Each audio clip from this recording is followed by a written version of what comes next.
Bienvenue dans Deep Media, le podcast qui décrypte les médias à l'ère du numérique. Je suis Julien Bougeot, consultant en social media, IA générative et formateur depuis plusieurs années.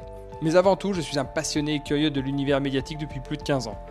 Dans un écosystème en perpétuelle transformation, comment les médias s'adaptent-ils? Comment se réinventer face aux nouvelles technologies et aux géants du numérique?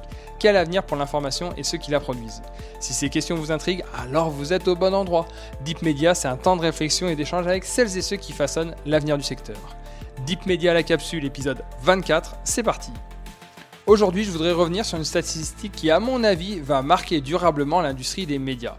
Une stat qui raconte déjà le futur de la visibilité éditoriale à l'ère de l'IA générative. Selon une étude publiée par l'INA et la Revue des médias le 13 mai dernier, le monde capte à lui seul 25,9% du trafic sortant envoyé par ChatGPT vers les sites de presse en France en 2025. 25,9%. C'est colossal. Très loin devant The Guardian à 6,2%, Reuters à 3,3% ou encore Le Figaro à 3%. Autrement dit, lorsqu'un utilisateur clique sur une source média depuis ChatGPT en France, il y a toujours une chance sur 4 qu'il arrive sur Le Monde. Et honnêtement, ce résultat n'est pas vraiment une surprise. Depuis l'arrivée du search dans ChatGPT, on voyait déjà se dessiner une hiérarchie très particulière dans les citations médiatiques. Pourquoi ? Parce que tous les médias n'ont pas pris la même décision face à l'IA. Certains ont choisi l'ouverture, d'autres ont choisi le blocage. Et aujourd'hui, les conséquences deviennent très visibles. Le Monde a signé dès 2024 un partenariat stratégique avec OpenAI, un accord qui permet notamment l'intégration de ces contenus dans les réponses de ChatGPT. Pendant ce temps-là, d'autres rédactions ont bloqué les robots d'indexation IA, limité les accès ou adopté une stratégie beaucoup plus défensive. Et la question devient désormais brutale. Que se passe-t-il quand les usages basculent vers des interfaces conversationnelles, mais que votre média n'existe quasiment plus dans ces environnements? Parce qu'il faut bien comprendre une chose, dans l'univers des moteurs IA, la visibilité n'est plus distribuée comme sur Google.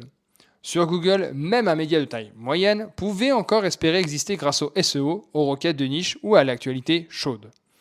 Mais dans un chatbot, le nombre de sources visibles est extrêmement réduit.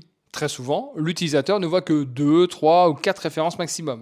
Cela crée mécaniquement un phénomène de concentration. Et le monde semble aujourd'hui avoir pris une avance considérable en France.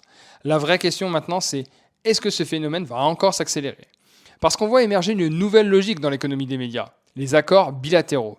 Autrement dit, l'accès à l'audience générée par l'IA pourrait progressivement dépendre de partenariats privés conclus entre plateformes technologiques et groupes médias. Et ça, c'est un changement énorme. Historiquement, le web reposait sur une forme d'ouverture. N'importe quel site pouvait théoriquement être indexé et découvert.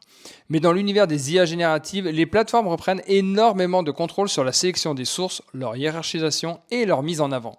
Résultat, certains médias deviennent ultra visibles pendant que d'autres disparaissent progressivement des usages conversationnels.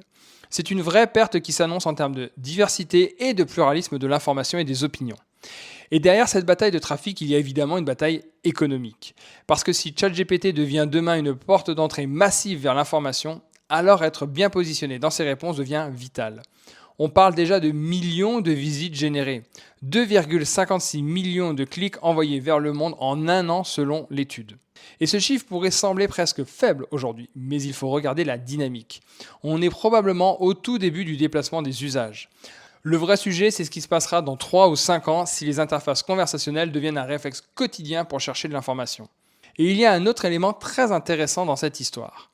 Selon Nieman Lab, certains accords IA commencent désormais à financer directement les rédactions et même parfois les journalistes eux-mêmes.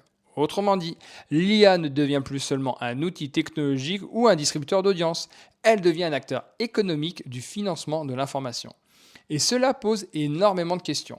Qui aura accès à cette nouvelle manne? Quels médias seront jugés utiles ou fiables par les IA? Est-ce qu'on risque une concentration encore plus forte de la visibilité autour de quelques grandes marques déjà dominantes? Que se passe-t-il si un service d'IA est débranché ou racheté par un concurrent? Et surtout, qu'est-ce que cela signifie pour la diversité éditoriale? Parce qu'au fond, le risque n'est pas simplement économique, il est aussi démocratique.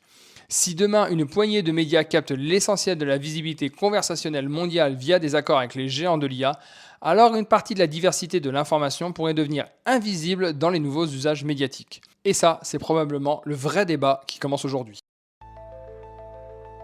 Je vous remercie d'avoir écouté cette 24e capsule de Deep Media. N'hésitez pas à réagir à ce sujet en commentaire. Deep Media, c'est désormais une newsletter mensuelle pour poursuivre l'exploration, ainsi qu'un chatbot de veille IA et médias appelé IA Media Lab.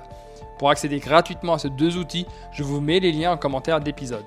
On se retrouve très bientôt pour un nouvel entretien avec celles et ceux qui font l'avenir des médias. En attendant, n'oubliez pas de vous abonner et de déposer les commentaires adéquats sur toutes les plateformes de podcast. À très bientôt.